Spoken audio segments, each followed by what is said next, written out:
Polres Lampung Selatan Rabu siang menangkap 3 dari 4 pembobol minimarket di Desa Karangsari, Kecamatan Jati Agung.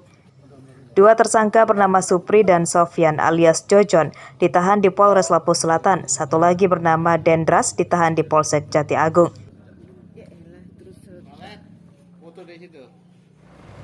Pencurian telah direncanakan tersangka dengan menyewa ruko tepat di samping minimarket. Tersangka menjebol tembok minimarket dari ruko yang disewanya. Selain mencuri barang dagangan minimarket senilai lebih dari 150 juta rupiah, tersangka juga membobol mesin ATM berisi uang sekitar setengah miliar rupiah. ATM dirusak dengan mesin las yang telah mereka siapkan. Mereka merencanakan dan membobol tembok di bagian sebelah kanan, tepatnya di sebelah ATM BCA. Jadi mereka sudah merencanakan. Hari pertama mereka masukkan barang-barang lasnya, kemudian mereka beli alat bor, kemudian dari situ gerinda, kemudian beberapa linggis alat lainnya. Yang bobol tembok siapa, Pak?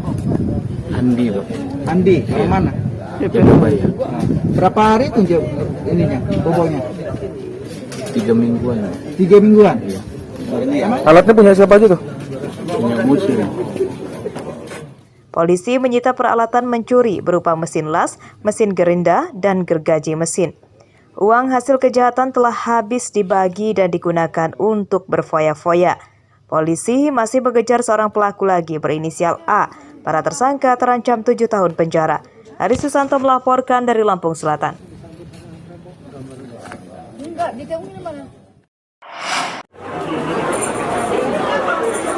Begitu sampai di dalam Masjid Al-Mansur Liwa, Bupati Lampung Barat, Parosil Mabsus langsung sujud syukur bersama Ustadz Nur Maulana. Hal itu sebagai ungkapan sukacita telah selesainya pembangunan Masjid Agung.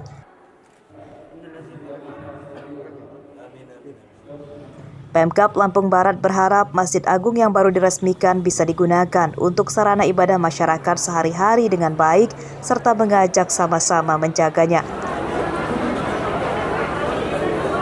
Kalau bicara peningkatan iman dan takwa, ini merupakan salah satu program pemerintah Lampung Barat, yaitu mendirikan masjid, termasuk juga pemberian insentif kepada guru ngaji, imam masjid, termasuk juga pemberangkatan umroh dan haji, termasuk juga memberikan insentif kepada para pengamat. Yang pertama, Masya Allah, ini masyarakatnya banyak banget, seluruh kecamatan dari 15 kecamatan pada datang semua. Dan Pak Bupati langsung bilang, kita tenang-tenang saja, sekarang kami lagi kontrol ini dari setiap kecamatan untuk tahu apa sudah hadir atau tidak. Dan alhamdulillah dinyatakan sudah hadir semua. Setelah meresmikan Masjid Agung yang berada di Kelurahan Pasar Liwa, Lampung Barat itu, Parosil bersama jajaran dan ribuan warga Lampung Barat juga mendengarkan ceramah Dai Kondang Ustadz Nur Maulana dengan antusias.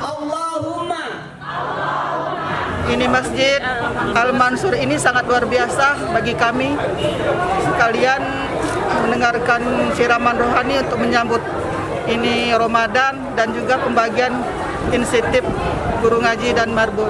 Itu sangat luar biasa bagi kami Kecamatan Waitenong. Peresmian Masjid Agung juga disertai dengan pemberian insentif untuk guru mengaji, imam hingga pengurus masjid. Rosandi melaporkan dari Lampung Barat.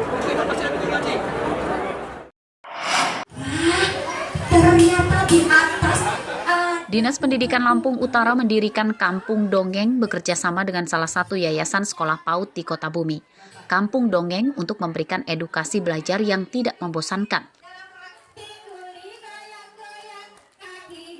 Mendongeng menjadi media untuk membangun karakter positif dan responsif bagi anak, seperti selalu meminta izin kepada orang tua, jujur, disiplin, dan lainnya. Mudah-mudahan ini akan menjadikan motivasi untuk anak-anak supaya diantaranya untuk menghilangkan kebiasaan main gadget sehingga mengganggu saraf penglihatan dan sebagainya. Jadi dengan adanya dongeng, anak-anak beralih kegiatannya. Pendongeng didatangkan dari komunitas pendongeng di Lampung. Kebiasaan mendongeng akan ditularkan ke wali murid agar bisa diaplikasikan saat di rumah yang bertujuan untuk mengurangi anak bermain gawai. Dongeng di mana kita berusaha meningkatkan kemampuan literasi dasar bagi anak-anak usia dini. Iya. Apakah kegiatan ini rutin dadakan? Mudah-mudahan ini akan menjadi agenda rutin karena untuk hari ini kita memang di Lampung Utara baru pertama ya. Ini agenda pertama kita di Lampung Utara, mudah-mudahan selanjutnya nanti semua satuan PAUD bisa mengikuti agenda kegiatan serupa. Kampung Dongeng ini berharap kita semua dapat mengasah otak anak-anak dan menjadikan anak itu lebih responsif dan sensitivitas tinggi dengan keadaan yang akan Allah berikan ke depan. Ketika itu mereka akan menjadi pemimpin bangsa yang beriman, bertakwa, dan sensitivitasnya lebih tinggi dengan keadaan. Kampung Dongeng akan diterapkan di seluruh sekolah PAUD dan menjadi agenda rutin minimal sebulan sekali. Ardio Haba melaporkan dari Lampung Utara.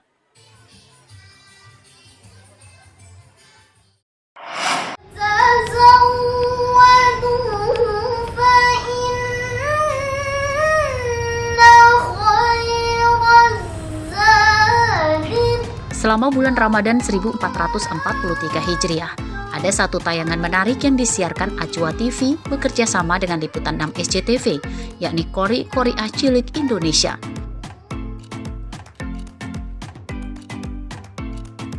Seperti nama acaranya, Qori Qoriah Cilik Indonesia adalah ajang pencarian talenta tilawatil Quran untuk anak-anak berusia maksimal 14 tahun.